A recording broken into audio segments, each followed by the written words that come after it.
skills, SkyTyper pilots must be able to fly large tail-wheeled aircraft as well as being accomplished formation pilots.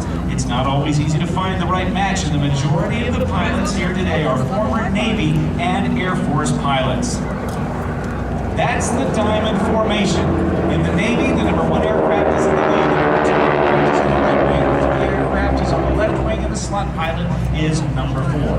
Now, please focus your attention once again as the solos come head-to-head from the right and the left for the solo 1 circle guns pass. The difference between this and a 2